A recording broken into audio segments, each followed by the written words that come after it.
les cataractes, les chutes de waterfall, les sources spring, les fontaines browning, les vasques, les flaques, les eaux dormantes, et le courant, le filet d'eau, et le torrent, et les ploufs, les flic-flacs, les plic-plocs, les glou-glou-glou. Il se trouve que le spectacle traite de la lecture, et donc peut-être les échanges tourneront autour de ce sujet. La journée, c'est une expérience en fait collective, une aventure un peu humaine, autour, pour nous, de la collecte d'impressions de spectateurs. En fait, on va vivre une expérience, on va l'enregistrer, et moi je vais en traduire quelques textes en fait littéraires qui vont alimenter une œuvre littéraire en ligne qui s'augmente au fur et à mesure du temps. Donc c'est quelque chose que j'ai commencé en 2010 avec des lycéens, où en fait on s'est rendu compte que la parole des lycéens, bien évidemment parfois elle est plus pertinente que celle des professeurs, et que c'était intéressant de mettre ça en valeur. Et donc je me suis rendu compte que la parole des personnes qui étaient parfois illégitimes, qui se disaient que parfois ils n'avaient rien à dire après les spectacles, que ce qu'ils avaient à dire n'était pas intéressant, etc., était vraiment intéressant. Et était intéressant à tel point que je me suis amusé à faire des définitions de spectateurs à partir de leurs paroles, en les mettant sur le même plan que des définitions que je voyais, des livres en fait, qui traitaient de la question. Et donc c'est un dictionnaire qui est à la fois en ligne et qui génère en fait des impressions papier. Donc il y en a 200 hein, des définitions. Je vous les ai mises ici. On va pouvoir les regarder un tout petit peu. Et il y en a 2 qui sont issus de 2 expériences qu'on a eues de Brouette. Toutes les nuances de spectateurs en fait sont dans ce dictionnaire. Et donc les nuances elles sont infinies puisque nos regards sont infinis et puis que les spectateurs auront toujours des choses différentes à dire.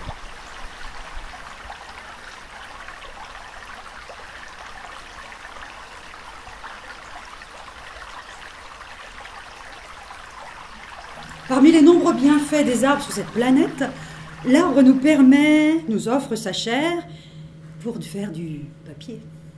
Et entre nous et l'arbre, c'est tout un roman. On pourrait dire que tout a commencé par un rejet. Type une greffe qui prend pas du tout. Hein. Madame Bovary. Oh, Emma sort de ce corps. Toute mon énergie d'adolescente rassemblée pour m'extraire de ces fatalités féminines. Bah, vous voyez, c'est comme la permaculture. Hein. Rien ne se perd, tout se transforme. Albert Camus. Bah, bien sûr, Flaubert. Gustave. Voilà. Homère, l'Odyssée. Zola. Émile. Julien Gracq.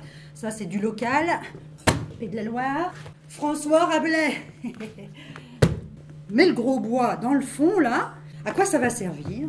C'est que ce gros bois, il va se métamorphoser lentement et nourrir tout ce qui va venir au-dessus. Donc voilà du patrimoine à collecter et à transmettre.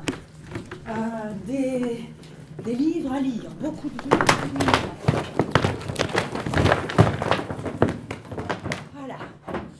Ah, je ne suis pas Victor Hugo. Bah moi non plus. Ça tombe bien, on n'a pas besoin de faire pareil que ce qui a déjà été fait. Hein. Donc on peut lâcher, il n'y a pas de modèle, on peut créer des nouveautés à venir. Il paraît qu'il a mis 30 ans à l'écrire. Est-ce qu'on peut avoir 30 ans pour le lire, s'il vous plaît? On va travailler moins pour lire plus. C'est marqué là, les utopies réalistes. Bon, ben je crois qu'on a à peu près une butte pas trop mal, là, dans toute cette forêt de connaissances humaines. Il devrait bien y avoir quelque chose qui pousse comme solution. Allez, c'est parti. Vous semez partout, là. L'essentiel, c'est de reconstituer le terrain fertile des forêts, il paraît, dans la permaculture. C'est ça qui est plutôt pas mal. Le pire que passé, le jamais possible, le futur achevé, le passé terminé, le possible antérieur, le futur postérieur, le plus que perdu. On a le droit de faire ça à la langue française. C'est en le lisant que je me suis rendu compte que ça disait ce que j'avais vécu. et que je savais même pas que je l'avais vécu avant de l'avoir lu. Enfin, vous voyez, c'est les mots qui font miroir, quoi. Le plaisir tactile du livre.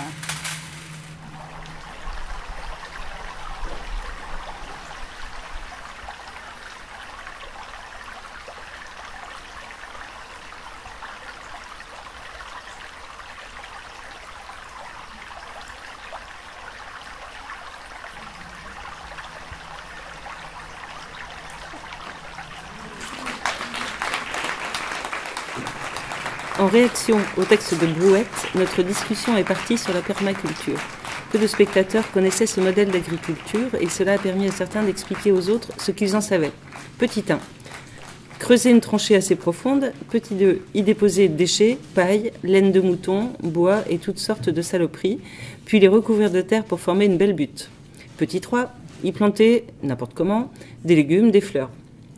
Le miracle, c'est que ça marche. Il épouse de beaux légumes, les petits donnent de l'oxygène aux grands et la terre n'a pas à être travaillée. On a fait le parallèle entre la permaculture et les livres parce que la comédienne de Brouette a jeté Madame Bovary aux ordures. Madame Bovary a alimenté la réflexion de la comédienne sur qui elle est, sur comment elle se voit, sur ses goûts. La comédienne pourrait presque remercier Gustave Flaubert. La lecture, c'est comme la permaculture, parce qu'elle tisse des liens de façon naturelle entre les livres qu'on lit, peu importe lesquels, et elle nous permet de grandir à partir du terreau que constituent tous ces livres. Donc c'était Brouette à La Roche en 13 février 2018.